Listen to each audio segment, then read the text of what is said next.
It wasn't until I broke down in front of my sister that it occurred to me to use the word haunted.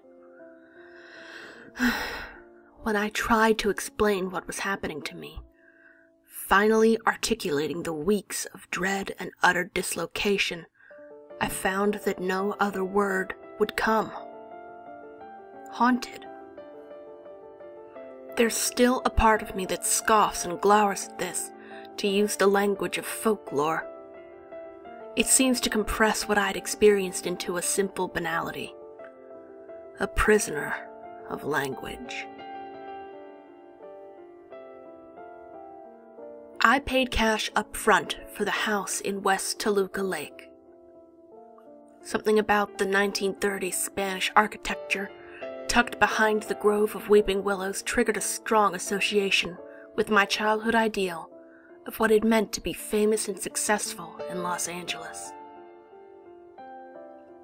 It was far more than I needed, and I struggled to fill the extra rooms with bedroom sets and elaborate smoking lounges. More out of an obligation to keep up appearances when guests were over than to satisfy myself. I was happy there. For a short while. My friends stopped visiting a few months after I moved in. Increasingly elaborate excuses were spun, and I soon stopped asking. It only occurs to me now that I was doing the same, finding every reason to stay in the house. There was such a gentle descent into the insanity of it all that I hardly felt it happening. The unusually stormy winter hit me hard, and long hours in front of the sun lamp seemed to do little to halt my growing feeling of melancholy and nameless unease. I started sleeping later, and I abandoned even the pretense of writing, spending long hours in silence on the back porch, listening to the dry rasping of the dead leaves in the cold breeze. It was in the middle of the night when I first saw him. After a long time of lying motionless in the dark, I slowly pulled myself out of bed from an ambient fog at the sharp urging of my bladder and shuffled towards the bathroom. He was in the hall, standing perfectly still, his back to me.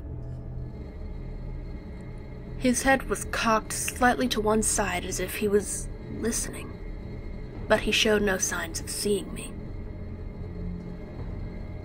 My heart leapt and my body locked as I tried to comprehend this intrusion. He was walking away from me now, the soft tread of his feet on the carpet the only sound that punctuated the stillness. Less than 3 seconds had passed from the moment I saw him to when he turned the corner and was gone. When I wrenched control from my frozen limbs, I found the house empty, and the doors still locked.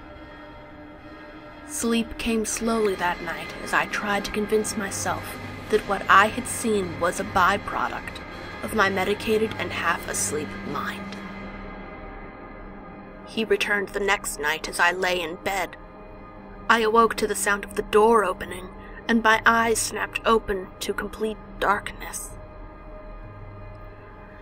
There was the soft shuffling of feet, and then, with a sickening feeling deep in my core, the sound of bed springs softly creaking, as if he had sat at the foot of the bed. Fear held me in place like a vice. There was a sound from far away. A dusty, crackling breath of wind. My mouth went dry, and I croaked a small, involuntary rasp as I struggled to extricate myself from the sheets that suddenly clung to me. In that naked moment of helpless animal terror, he vanished. leaving a palpable hole in the darkness. After that night, I was never alone in that house. At the corner of my eyes, I saw slow, plodding movement, the lumbering gait of a shadow that evaporated as soon as I turned. Rarely at first, but increasingly, I would see him in full view, walking slowly from room to room, sitting motionless on the patio, standing solemnly and silently in odd corners of the house. He would be gone only moments after I registered his presence, simply ceasing to exist, taking with him the tiny muffled sounds of his movements. I could not describe him now if I tried. He was not vague or indistinct, but utterly unremarkable in every appearance. I can no longer even recall the image of him, only the idea of it all. Beyond the sight, there was an indescribable quality around him. A lingering fog of unease and dread that slowly suffused the house and clouded my mind. My friends and my family all swear that during the darkest weeks they called me often, increasingly sick with worry. I remember none of it, just the constant crashing waves of dread and shock that weathered away at my reason. The moment of clarity came on a clear February night. In a near daze, I stumbled towards sleep, not wanting to stay awake, not wanting to wake up again in this house. I turned out the light, sat down gingerly on the edge of the bed, when the miasma of his presence enveloped me. He was behind me in the dark. I pressed my eyes tightly together and exhaled a slow wheeze, trying to calm my racing heart. The bed behind me bucked with sudden movement and a raspy cough of air, and I leapt away, flinging the light switch upward. The bed, once immaculately made, was in shambles, the sheets strewn on the floor. Something deep inside of me seemed to slowly bend and snap, and I grasped at a fragment of epiphany that slipped through my fingers away into the gloom. I felt suddenly and sharply awake and lucid, like I hadn't in months. I held on to my momentary courage close as I approached the front door. Stepping over the threshold for the first time in weeks brought a faint wave of dizziness, and then I was in the car trying not to look back. As I pulled the car into the street, I turned to the house, the last time I saw it, its lights ablaze in mimicry of life. He was at the window, his hands clasped at his side. A momentary silhouette that vanished with only the soft sway of the curtains. I was at a motel within an hour and at my sister's Studio City apartment the next morning.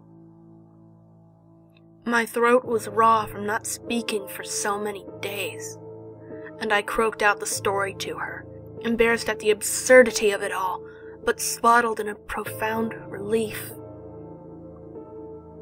Despite the usefulness of it to describe the events, the word haunted soon turned sour in my mouth. It never occurred to me to call the intruder a ghost. This was something else. Something I can't explain with the clubs and spears of language. The phantom impression of a right word, the perfect word, seems always at the tip of my tongue, but it never comes. It wasn't the intruder. It was the house.